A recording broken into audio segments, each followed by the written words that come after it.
대불정경 마하붓다 왕사 교화부 제3권 며칠 전부터 보고 있습니다.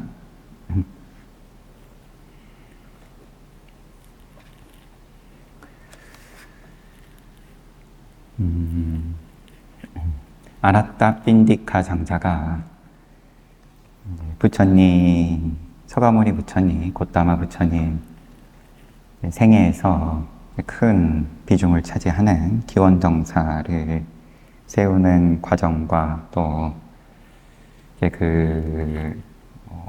큰 환영 행사, 절을 세우는 것까지 우리가 함께 보고, 그 다음부터는 마가다국에서 또는 코살라국에서 부처님께서 어떻게 또 누구를 교화를 하셨는지 이제 그런 이야기들이 나오는 중입니다.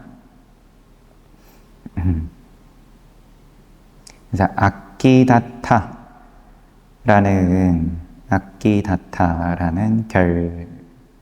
결발 외도들, 아끼다타와 또 그를 따르는 결발 외도들을 마하모칼라나 존자를 우선 보내서 이제 교화를 하셨던 일, 그 다음에 잠부카에 대해서 보고 있는 중이었죠. 잠부카는 까사빠 부처님 시절에 비구였는데 부처님의 가르침을 따르고 있었는데 질투심 때문에 아라한인 장로를 핍박했다.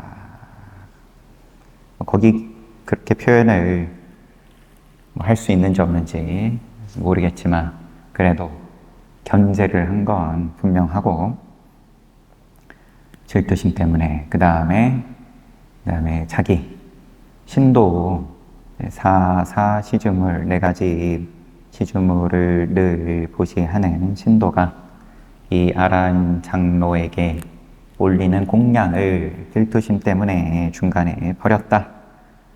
이게 큰 과보가 되어가지고 그러면 아란에게 공양 올린 그 공덕으로 자기를 시봉을 하던 그 신도는 큰 이익을 볼 수 있었을 텐데 그 부분은 어떻게 됐는지 따로 나오지는 않았어요. 기회를 중간에 가로막은 거죠. 그래가지고 지옥에 가가지고 지내다가 겨우 서가모니 부처님 낳두셨을 때 그래도 인간으로 낳았어요. 다시 인간으로 낳는데 조금 정상은 아니다. 배설물 먹는 업식이 있어가지고 늘 어렸을 때부터 그렇게 배설물만 먹고 그 다음에 또 옷을 안 입고 그러고 지내니까 부모가 그러한 옷을 안 입는 나형 외도들에게 갖다 버린 거죠. 한마디로 갖다 맡겼는데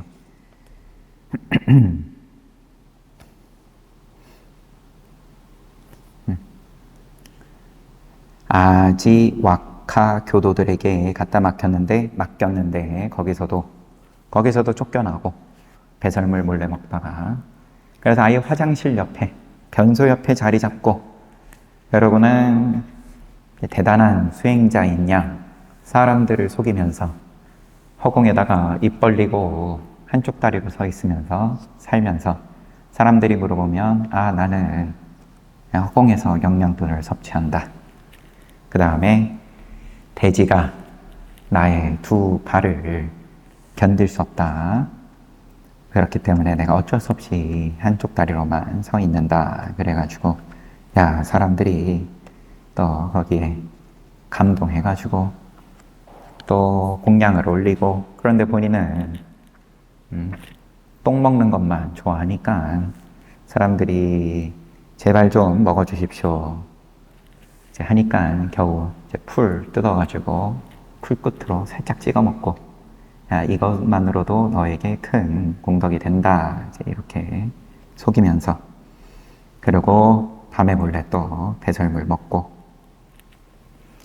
근데 부처님께서 부처님들께서는 늘 아침에 일어나시면 이제 선정에 들어가셔가지고 교화를 할 만한 인연을 찾는다.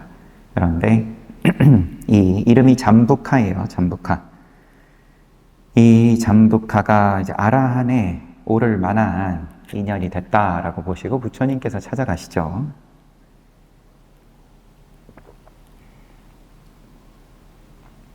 그러고 나에게 하룻밤 머물 수 있는 장소를 내어달라고 거절을 하고, 또 부처님께서 그러지 말고 내가 머물 만한 장소 저기 조그마한 골짜기를 가리키면서 저기 아무도 머무는 사람 없으면 내가 저기 좀 머물 수 있게 빌려달라. 그러니까 잠부카는 퉁명스럽지만 그곳이 머물기 적절한지 아닌지는 당신이 판단하시오. 이제 소극적인 허락을 한 거죠. 이 말은 부처님이 그곳에서 하룻밤 묵는 것에는 반대하지 않겠으나 자신은 그것과 관련한 어떤 책임도 지지 않겠다는 뜻이었다. 부처님은 그 골짜기에 작은 깔개를 깔고 그 위에 앉았다. 밤에 첫 번째 시간대가 되자 사천왕의 천상계에서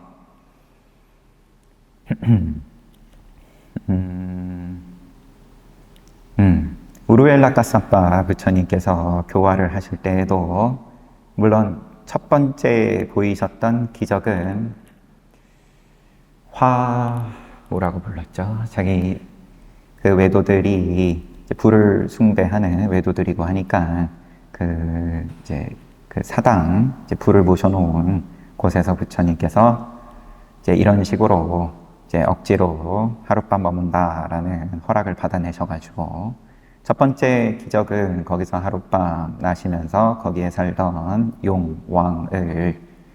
용왕을 조복받으신 것이지만 두 번째부터는 숲에서 머물면서 이제 이렇게 순서대로 처음에는 사천왕이 나타나고, 여기서도 지금 밤의 첫 번째 시간대가 되자 사천왕의 천상계에서 4명의 소호 천신이 내려와 사방을 밝히며 부처님을 시중했다. 엄청난 빛을 본 잠부카는 그것이 무엇인지 궁금히 여겼다. 밤의 가운데 시간대에는 천신들의 왕인 사카가 와서 부처님을 시중했다. 그리고 마지막 시간대에는 손가락 하나로 한 세계를 밝히고 손가락 2개로는 2세계를 밝히고 손가락 10개로는 13개를 밝히는 힘을 지닌 위대한 브라만이 내려와서 부처님이 머무는 숲을 밝혔다. 사카와 브라만이 내려왔을 때 역시 잠부카는 저 빛은 무엇이란 말인가 라며 한참 동안 생각에 잠겼다. 아침이 되자 잠부카가 부처님에게 다가와 정중히 인사를 나눈 후 이제 태도가 바뀐 거죠. 적절한 자리에 앉아서 물었다. 6가지 허물이 없는 자리에 앉아서 오 대사문이여, 밤의 첫 번째 시간대에 사방을 밝히면서 당신에게 왔던 자들은 누구입니까? 잠부카여, 그들은 사천왕의 천상계에서 온 4명의 수호 천신이니라 라고 답했다. 잠부카가 그들이 어째서 이곳에 왔습니까? 부처님께서 나에게 예를 올리고 나를 시중들기 위해서니라. 오 대사문이여, 그러면 당신이 그들보다 뛰어난 것입니까?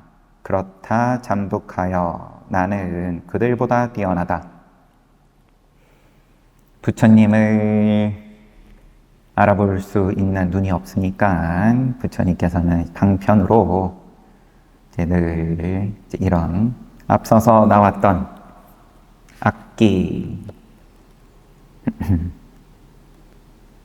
악기다타 같은 경우에도 먼저 마하모칼라나를 보내가지고 마하모칼라나가 신통으로서 조복을 받고 이렇게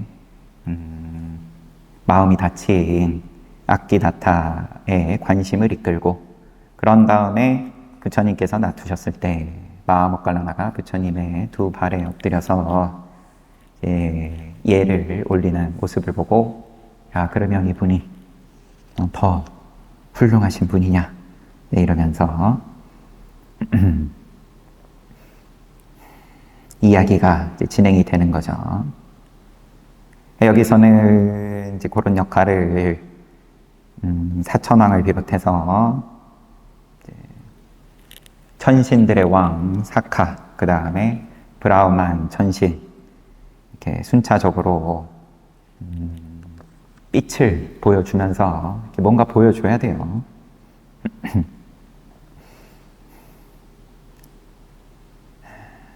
나를 시중들기 위해서 온 거다.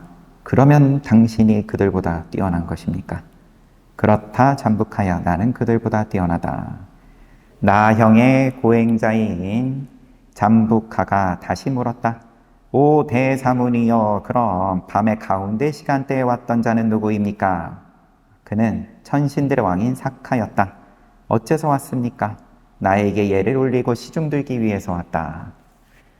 오 대사문이여, 그러면 당신이 사카보다도 뛰어난 것입니까? 그렇다 잠북하여 나는 사카보다 뛰어나다. 사카는 나를 시중하는 간호사와 같고 나의 뒤를 돌보는 견습생과 같다.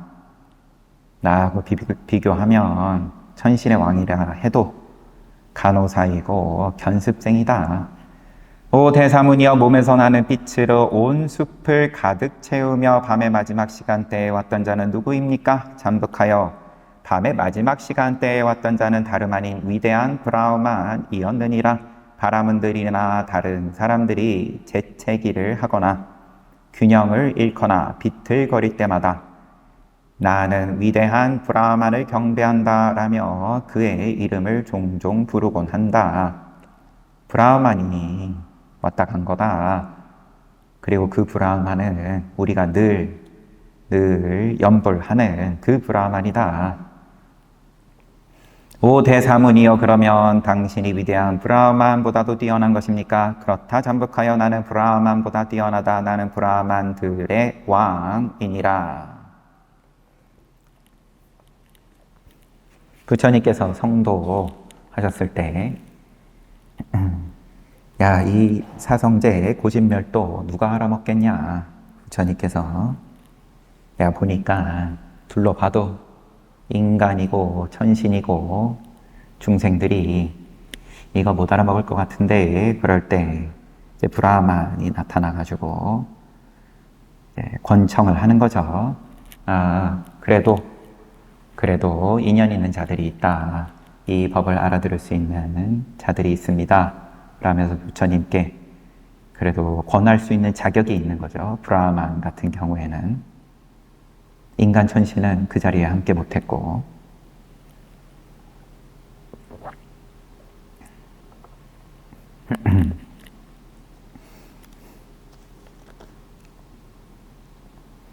그래서 세 번째 시간대에는 브라흐만이 와가지고 이제 부처님께 예를 표하는 입장이었다.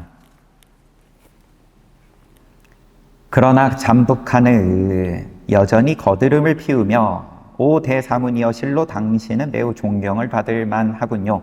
그들 중 그 누구도 45년간 내가 고행을 실천하고 있는 이곳에 와서 나에게 예를 표한 적이 없소.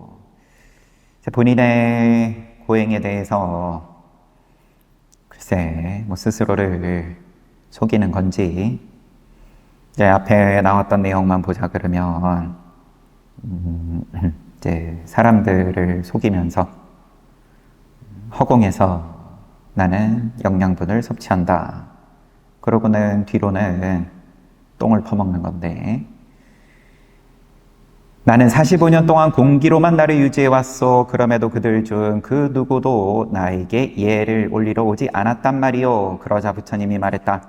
잠북하여 그대는 지력이 낮은 사람들 앞에서 부리는 허세를 지금 나에게도 부리려 하는가? 그대는 45년간 오물을 먹고 맨 땅에 누워 자며 나형으로 돌아다니고 야자나무 씨 껍질로 머리를 뽑지 않았던가? 그런데도 그대는 아직까지 나는 오직 공기로만 산다. 앉지도 않고 눕지도 않으면서 한쪽 다리로만 서 있다. 라며 사람을 속이고 있다. 나와 같이 바르고 원만히 깨달은 열애에게도 똑같은 속임수를 쓰려고 하는 것인가? 오 잠북하여, 그대는 사악하고 편향된 견해를 소유했었기 때문에 오물을 먹으며 살아야 했고, 네가 전생에 한 짓을 네가 봐라. 너는 그 인과로 오물을 먹으면서 지금 살고 있는 거고, 맨 땅에 누워서 자야 했고, 보니까 이때는 다들 침대 생활했어요. 나형으로 돌아다녀야 했고, 야자나무 씨껍질로 머리를 뽑으며 오랜 기간 동안 격렬한 고통을 겪어야 했다. 그럼에도 아직까지 그 천하고 낮은 외도의 견해에 집착하고 있는가? 그러자 잠북하가 물었다. 오 대사문이여, 도대체 내가 과거에 어떤 잘못을 저질렀단 말이오? 궁금해졌어요. 저의 그러면 원인이 뭡니까? 지금의 결과에 대한 원인이 뭡니까?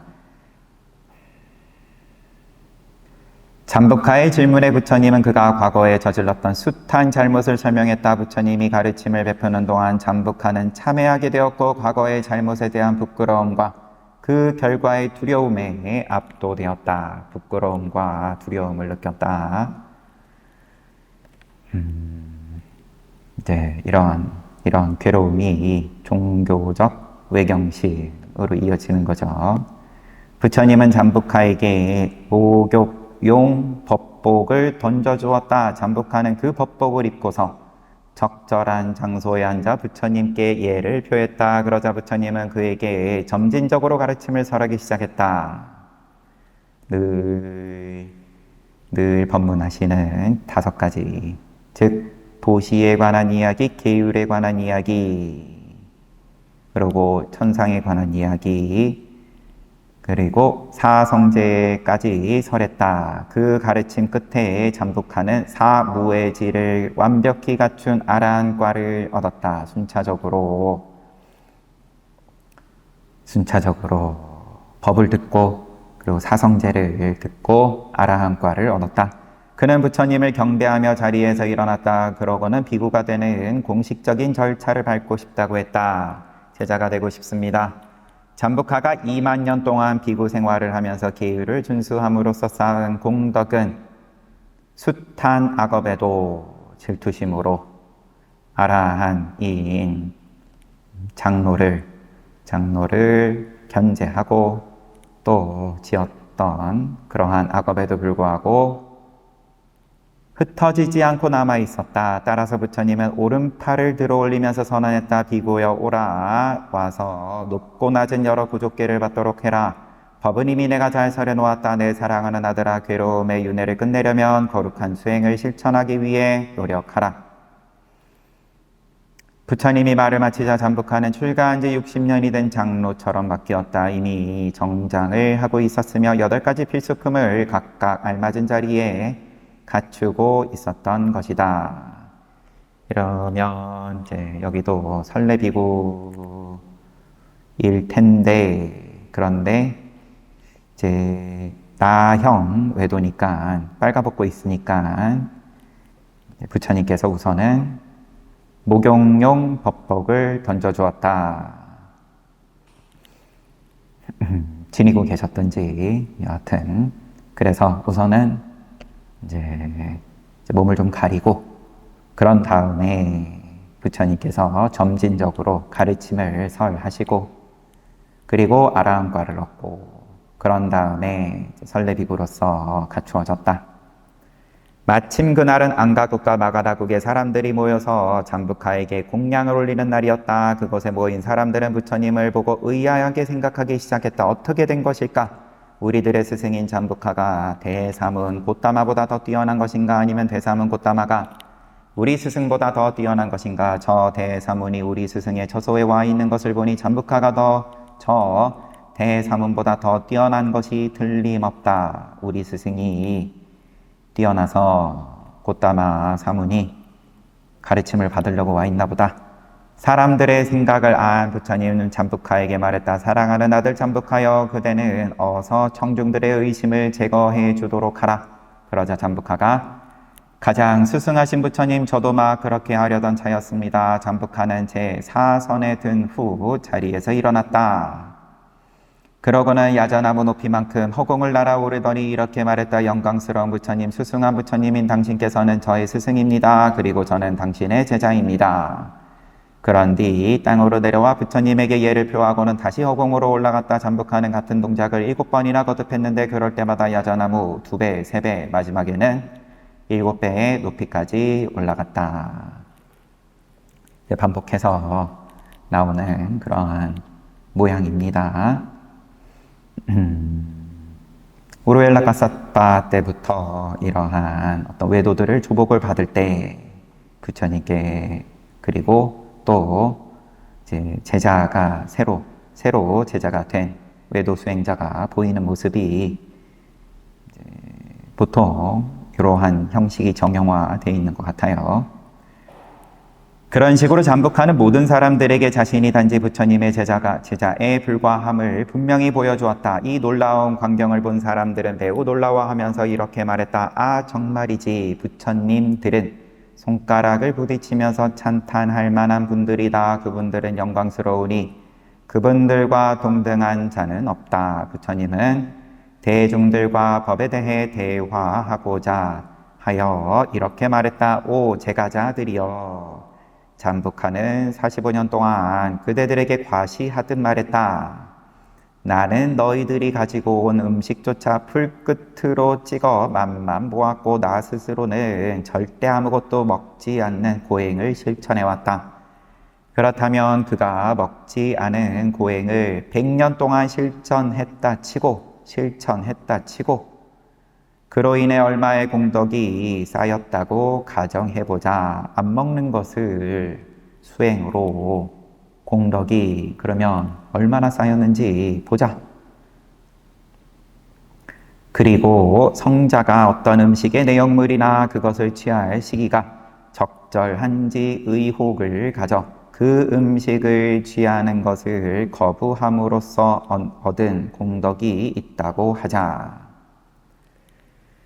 성자가 수다원과부터 예류과 혹은 그 이상의 아라함과까지 눈을 열은 성자가 어떤 음식의 내용물이나 그것을 취할 시기가 적절한지 의혹을 가져서 그 음식을 취하는 것을 거부함으로써 얻은 공덕이 있다고 하자. 그럴 때 전자의 공덕의 가치는 100년 동안 그냥 무턱대고 굽는 것이 후자의 성인이 한번 적절하지 않아서 적절한 공양을 받는 것은 당연히 시주자든 아니면 공양을 받는 입장이든 모두에게 공덕이 되는데, 이게 적절하지 않은 공양이기 때문에 한번 쉬는 것에 256분의 1에도 미치지 못하느니라. 부처님은 그처럼 말한 뒤에 다음에 개송호를 폈다. 어리석은 사람들이 달마다 혹은 매달 한 번씩 음식을 아주 조금만 먹는 고행을 100년 동안 실행한다 해도 사성제를 깨달은 성자의 공덕에는 256분의 1에도 미치지 못한다. 이 개송은 잠부카라는 특별한 개인을 전제로 설한 것이지만 일반적으로 볼 때 다음과 같은 의미가 있음을 알 수 있다. 민군사야도 스님께서 그러면 요 법문을, 이 경전을 통해서 부처님께서 말씀을 하시는 바는 다음과 같다. 1번, 사성제의 무지한 외도의 수행자가 고행을 100년 동안 실천했을 때 발생하는 의도가 있다. 뜻의 자, 의가 있다. 사성제의 무지한, 깨달음 없이 고행을 100년 동안 실천했을 때 거기에 그러면 뜻이 있는데 사실 욕심이다 이거죠. 2번 사성제를 완전히 이해한 성자가 어떤 음식의 내용물이나 그것을 취할 시기가 적절한지 의혹을 가져서 그 음식을 취하는 것을 거부할 때 발생하는 의도가 있다. 이때 첫 번째 의도의 가치는 두 번째에 비해서 256분의 1도 되지 않는다. 공양받은 음식물의 내용과 시기가 적절한지 의심되어 그 음식을 거부하면 한 끼의 공양을 이룰 수 있다. 하지만 그때 얻게 되는 공덕은 외도의 수행자가 100년 동안 먹지 않고 헛되이 고행을 실천함으로써 얻는 공덕보다 256배나 더 큰 것이다. 같은 말을 지금 여러 번 하는데, 이 가르침의 끝에 이르러 8만 4천의 중생들은 사성제를 깨달아 윤회로부터 벗어나게 되었다. 이 잠부카 이렇게 우선 끝났고 21장 꽃장수 수마나 해가지고 꽃장수 수마나의 이야기, 그 다음에 악기 다타에 대한 이야기, 그 다음에 잠부카에 대한 이야기, 세 가지를 소개를 했는데, 잠부카 이야기를 먼저 보면, 그러면 고행은 안목 없이 하는 것은 의미가 없다. 사성제에 대해서 깨달은 수다원과 혹은 그 이상 눈을 열고, 그러면 그런 때 적절해서 먹든 적절하지 않아서 굶든 눈을 가지고 행을 하는 것에 비할 바가 아니다. 뭐 그런 이야기, 그게 더 훨씬 수승하다. 공덕이 없다고는 안 했어요. 여기서는 안목 없이 100년 동안 그렇게 실천을 열심히 하면 또 안 먹으면 안 먹는 대로 뭐 또 그 가치에 대해서 아예 쓸어버리고 무시하지는 않지만, 그런데 둘 중에 뭐 고를 거냐 너 같으면, 뭐 그런 거죠 지금. 부처님께서 직접 말씀하신 거니까 후자의 256분의 1에도 미치지 못한다.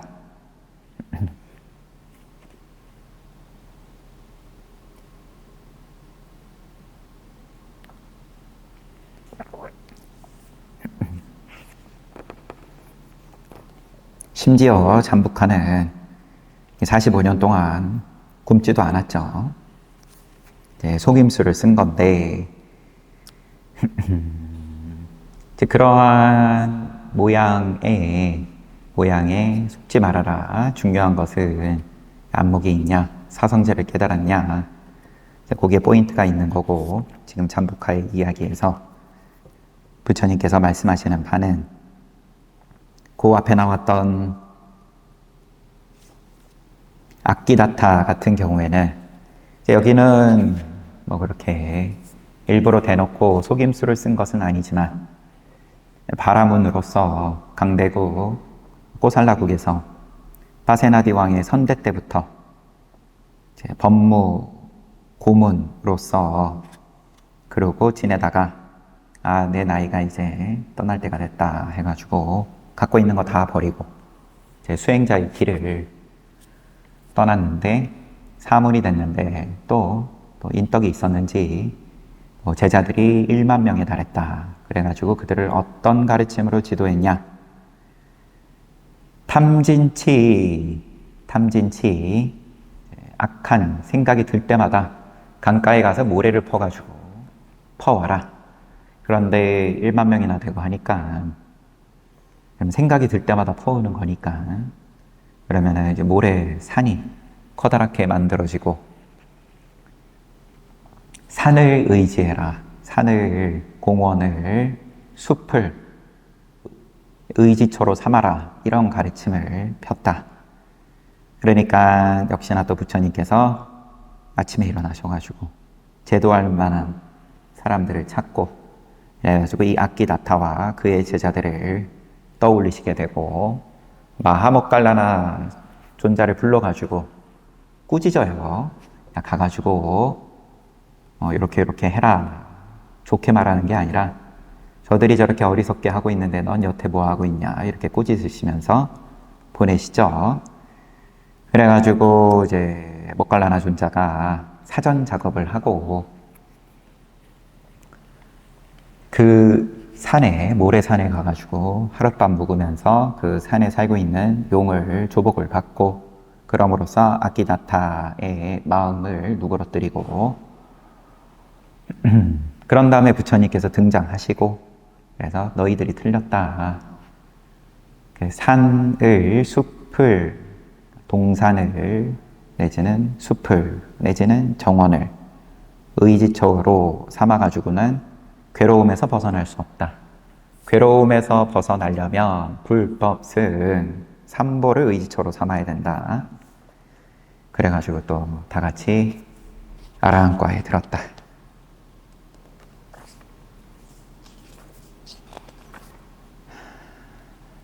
꽃장수 수만화는 넘어갈게요.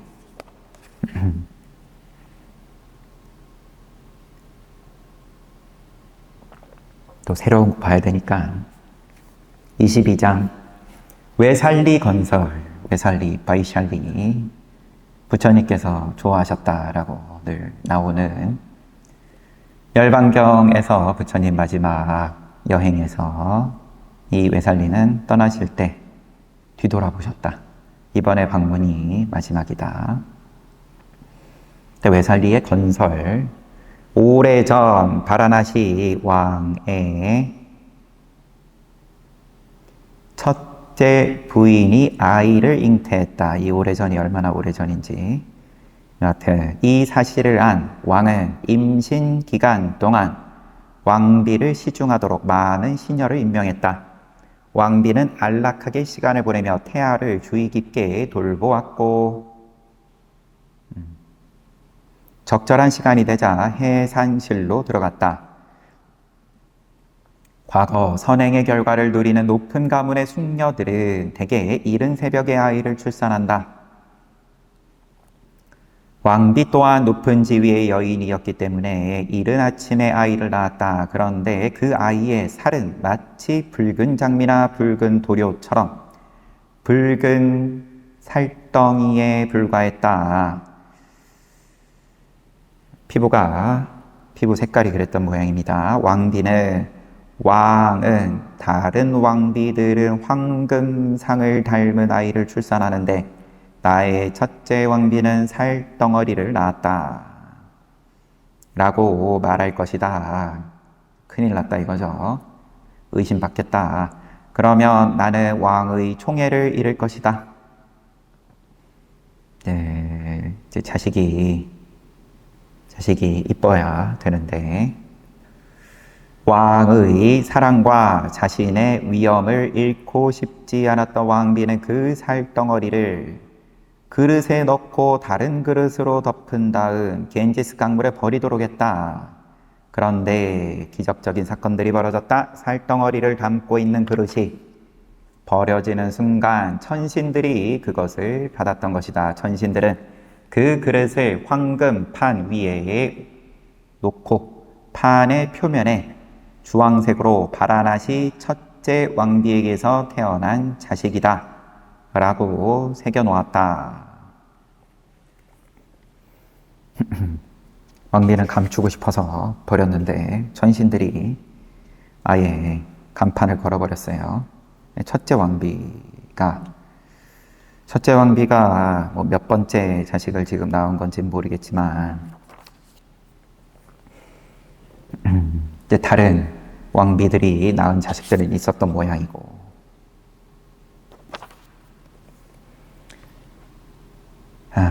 그 그릇은 천신들의 보호를 받으며 파도나 큰 물결에도 위협을 받지 않고 강물을 따라 무사히 흘러갔다. 그때 한 은둔 수행자가 겐지스 강 근처에 살고 있었다. 어느 날 아침에 그는 강물에 떠내려오는 그릇을 보았다. 누군가 버린 것임에 틀림없다고 생각한 그는 그 그릇을 주었다. 덮고 있는 그릇에는 왕가의 표시가 있었고 글씨가 새겨진 황금판이 있었다.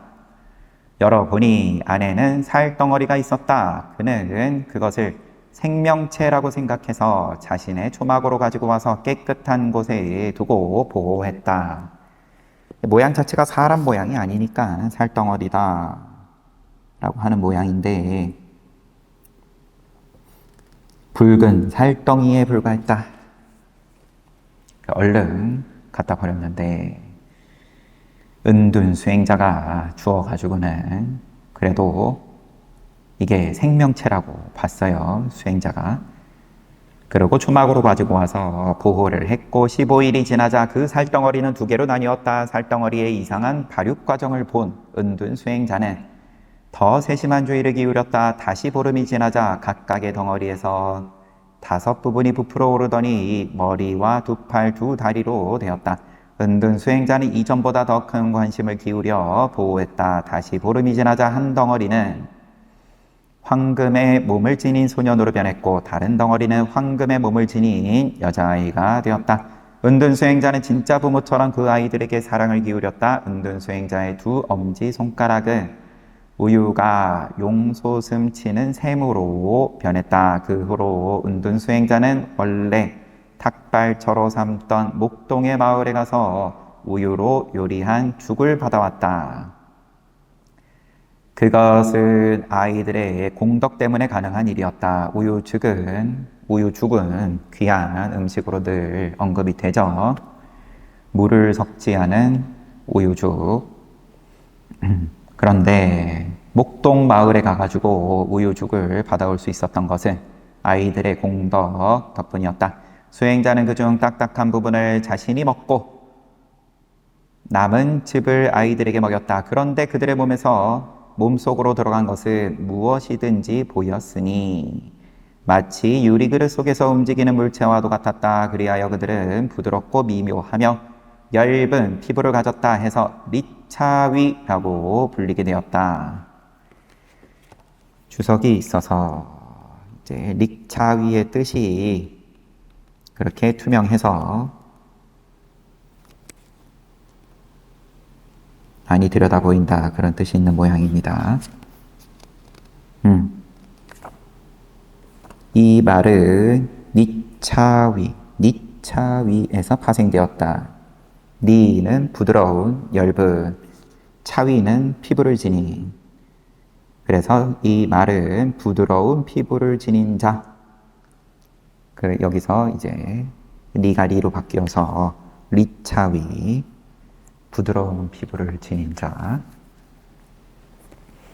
라고 불리게 되었다. 수행자는 아이들 때문에 아침이 한참 지나서야 마을로 걸식하러 갈 수 있었고, 초막으로 돌아올 때도 재빨리 돌아와야만 했다. 아이들 케어하는 게 이제 주 업무가 됐다. 은둔 수행자 입장에서는. 이때에도 이미 인도 대륙에서 남쪽은 피부가 검고 거칠다, 뭐 그런 이야기도 있었고, 누가 글로 가죠? 가전년이 부처님께 말씀드리고 자기 고향으로 돌아가서 설법제일 부르나가 갔나요? 부르나 존자가 가셨는지. 그래서 이때에도 이미 피부가 이렇게 검으면은 이제 별로 대접을 못 받고, 피부가 맑고 심지어 이렇게 투명하다 그러면은 뭔가 귀함을 드러내는 그런 게 상징으로 보입니다. 초막으로 돌아올 때도 재빨리 돌아와야만 했다. 수행자의 사정을 알게 된 마을 사람들은 존자시여, 아기들은 수행자가 계율을 준수하는 데 큰 장애가 됩니다. 수행 안 하고 왜 애들 키우는데 바쁘냐? 그러니 아기들을 우리에게 넘겨주십시오. 우리가 존작해서 아기들을 돌보아야 하는 짐으로부터 벗어나도록 해드리겠습니다. 저희가 책임지겠습니다. 그리한다면 어떤 장애도 없이 법에 입각한 수행에 전념할 수 있을 것입니다. 은둔 수행자는 그들의 결정에 동의했다. 다음날 마을 사람들은 길을 부드럽고 깨끗하게 만든 후에 그 위에 꽃을 뿌렸다. 그리고 길 양쪽으로 가로 깃발, 세로 깃발 세우고 수행자의 초막에 모여서 여러 가지 악기를 연주했다. 이 모두가 수행자로부터 아이를 받기 위한 의식이었다. 수행자는 아이들을 떠나보내며 사람들에게 충고했다. 신자들이여, 이 아기들은 과거에 쌓은 큰 공덕으로 말미암아 크나큰 힘과 영광을 지니고 있다. 그들이 성장할 때까지 많은 관심과 주의를 정성을 기울여 양육하도록 하고, 많은 관심과 주의와 정성을 기울여 양육하고 성장하면 결혼식을 치러주도록 하라. 그리고 바라나시 왕에게 가서 우유, 응유, 버터우유, 버터기름, 버터 등 소에서 나온 5가지 제품으로 조공을 바쳐라. 왕에게 조공을 바치고, 다 이제 귀한 음식들입니다. 이때 기준으로. 그런 후에 왕에게 도시를 세울 수 있는 얼마간의 땅을 베풀어 달라고 요구해라. 그리고 도시를 세운 뒤 이 아이들을 왕으로 삼고 새로운 도시에서 대관식을 거행하도록 하라. 마을 사람들은 그의 말을 지키겠다고 약속한 뒤에 아기들을 데리고 갔다. 그리고 수행자의 말을 항상 염두에 두고 아이들을 양육했다. 은둔 수행자는 이 아이들에 대해서 뭔가 좀 본 게 있는 거겠죠. 또 기적이 여러 가지로 나타난 걸 직접 본 거니까 그냥 살덩어리에 불과했는데 이제 아이들로 되고, 또 자기 엄지에서 우유가 나오고 했으니까 그거 말고도 본 게 있으니까 가서 얘네들은 바라나시 출신인 거는 이미 황금 그릇에 쓰여 있는 걸 본 거고, 그러니까 거기서 땅 달라 그래가지고 책임지라 그래라. 아이들은 목동의 아이들과 함께 성장했다. 그런데 간혹 싸움이 일어나면 상대 아이를 발로 차곤 했다.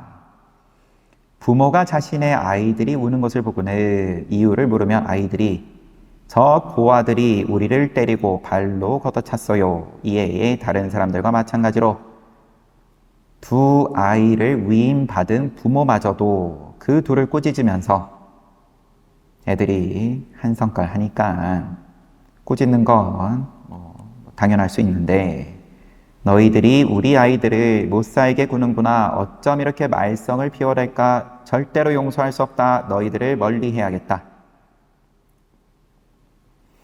그 후로 목동들의 마을이 있던 30요자나의 지역은 왓지국이라고 알려지게 되었다. 왓지족. 그 이름의 출처를 안한전자 읽기에도 이제 이 이야기가 나오죠. 네, 조금 애매했는데 지금 보니까 이제 이런 이름을 붙인 게 아이들을 대신 키워주던 목동들이 이렇게 불렀다. 이것도 주석을 있어서 보면 왓지에 대해서 수행자로부터 아이를 위임받은 양 부모를 포함하여 마을 사람들은 이렇게 말했다. 이제 왓지로 시작하는 원문이 있어요. 요 알파벳의 발음이 좀 달라서 여하튼 뜻은 우리는 이 두 남매를 멀리 해야겠다. 그러면 이제 요 앞부분만 따서 왓지 타바 인매 정도일 것 같은데, 여기서 그냥 앞부분 왓지를 따가지고 이 30요자나 지역을 왓지국이라고 부르게 되었다. 목동들의 마을이 전체가 다 그냥 그렇게 불렸어요.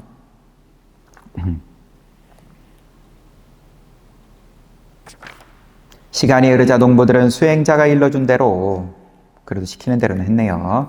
5가지 유제품으로, 목동들이니까 유제품 준비해서 구성된 공물을 가지고 왕에게 가서 땅을 요구했다. 그리고 그렇게 얻은 땅에다 도시를 세웠다. 남자아이가 16세가 되었을 때 그들은 그 남자아이를 그곳에 왕으로 선출했다. 곧이어 두 젊은이를 위한 결혼식이 뒤따랐다.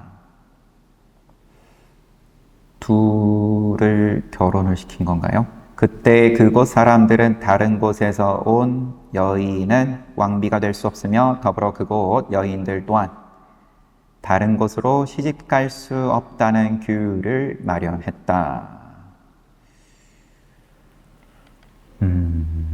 이 릭차위 남자아이를 왕으로 하고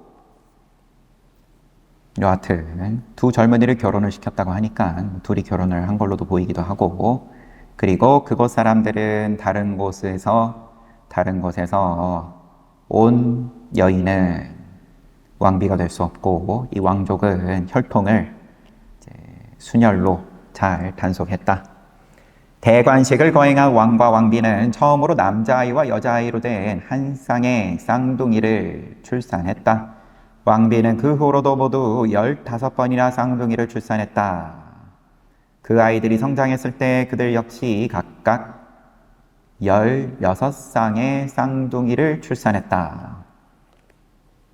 그 후로도니까 총 16번 우선 왕과 왕비가 출산하고 또 그 다음 때도 각각이 다 16번 쌍둥이를 출산하고 도시의 인구는 비약적으로 늘어났다. 그리하여 그 도시만으로는 더 이상 모든 왕자와 공주들이 자신의 궁전과 놀이동산 시종들을 지니고 살기에 충분하지 못했다. 그리하여 도시를 사방으로 모두 1가부타씩 4분의 1 유자나씩 확장했고 결국 도시 전체를 둘러싸는 두 번째 담이 세워지게 되었다. 오랜 세월이 흐른 뒤에 왕가의 가족은 점점 늘어나 도시의 면적을 더 확장해야만 했다. 그리하여 이전과 같이 사방으로 다시 1가부타씩 확장했고 전 도시를 둘러싸는 새로운 담을 세웠다. 담이 세 겹이죠. 그리고 세월이 흐른 뒤 도시는 사방으로 다시 한 번 더 확장했고 똑같은 방식으로 세 번째 도시를 확장했다. 그러면 담이 4개일라나요? 처음에는 담이 없었던 건가? 이와 같이 시간이 흐를수록 도시는 성장하고 번창했다. 그리하여 그 도시는 널리 우주의 남쪽 대륙인 잠부디파 전체를 통해 웨살리 시로 알려지게 되었다. 이 웨살리 도시 또는 도시국가의 이제 연원에 대해서 나왔어요. 큰 비중을 차지합니다. 부처님 일대기에서 단합을 잘하고 그리고 삭가족하고 대비가 되는 거죠. 까빌라성 같은 경우에는 이제 꼬살라국의 침략에 멸망을 한 거고 본인들이 교만했다라는 건 이제 별로 다르지 않을 것 같은데 두 도시가 우선 주석을 잠시 보고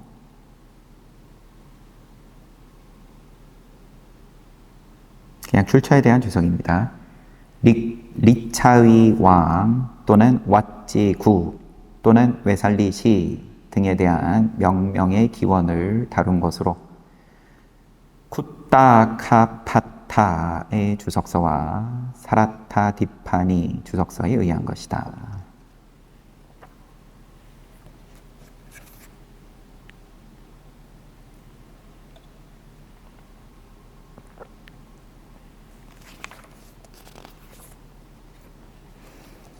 여튼 이제 하던 얘기 마무리 지으면 꼬살라국의 침략을 당해내지를 못했고 또 본인들이 가장 큰 실수를 한 셈이기도 한 거고 삭가족 같은 경우에는 그런데 여기 이제 웨살리 시 또는 릭차위 왕족들 같은 경우에는 단합을 잘 하고 그럼으로써 마가다국이 눈엣 가시로 여기고 멸망을 시키고 싶어 했음에도 불구하고 잘 버텼다. 부처님 사후엔 또 흡수, 영토 국가에 흡수가 되는 과정을 피할 수는 없기는 했지만, 그래서 부처님이 더 좋아하신 건지, 여하튼. 마가라국에 이제 빈비사라 왕의 아들 아자타사뚜가 대신을 보내가지고 이 나라를 멸망시키고 싶은데 어떻게 해야 됩니까? 대놓고 그렇게까지 물어보는 장면도 후반부에 나오죠. 부처님께서는 거기에 대해서 당연히 이렇게 하면 멸망시킬 수 있다라고 말씀을 안 하시고 옆에 있는 아난다에게 이제 단합을 잘 하고 노인을 잘 존중하고 전통을 쉽게 바꾸지 않고 잘 유지하고 또 여인들을 함부로 대하지 않고 등등 몇 가지였는지 7가지인가 늘 언급이 되는 게 있죠. 그렇게 이야기하면서 이렇게 화합을 잘 하는 그러한 나라는 쉽게 멸망시킬 수 없다. 그러니까 이 대신이 듣고 싶은 대로 듣고 그러면 그 화합을 안에서 무너뜨릴 수 있도록 하겠습니다. 이렇게 또 받아들이죠. 싸우지 말라고 얘기를 해줘도 듣고 싶은 대로 들어요.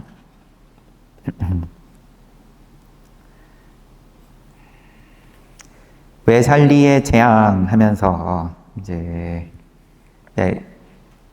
한 번씩 이제 언급이 됐었죠. 아난존자에게서도 3년간 큰 기근이 들어가지고 나라가 이제 엉망이 됐었는데 멸망 직전까지 갔었는데 지금은 풍요롭다 하면서 이제 요 재앙 같은 경우도 다 과거의 이야기들일 테고 이 부분은 이제 다음에 또 보도록 하고요.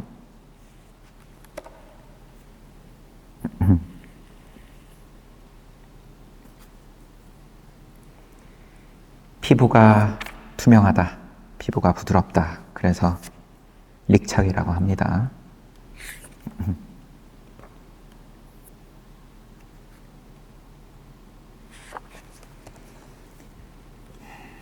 오늘 본 거는 이 잠부카에 대한 이야기를 후반부를 마무리를 지었고 난행에 대해서 먹는 것을 음식을 끊는 것에 대해서 이때 당시에는 이제 허공을 나르는 신통, 그 다음에 먹지 않고도 생명을 유지할 수 있는 그런 신통에 대해서 의미 부여를 굉장히 크게 하던 그런 시절인 거죠. 그래서 늘 신통하면 우선 허공을 나르는 모습을 보여주는 거고, 그 다음에 먹는 것에 대해서는 초반부에 부처님께서 출가 막 하시고 마가다국에 가셔가지고 빈비사라 왕 만났을 때 이제 워낙에 이미 겉모습에서 사람들의 이목을 집중시키고 하니까 빈비사라 왕이 대신들을 보내면서 저 수행자가 보통 사람 아니니까 저분이 지금 탁발 마치고 저 공양을 어떻게 하는지 가서 보라고 성문 밖으로 나가가지고 허공에서 사라지면 야차고 하늘로 올라가면 천신이고 땅으로 들어가면 용왕이고 그런데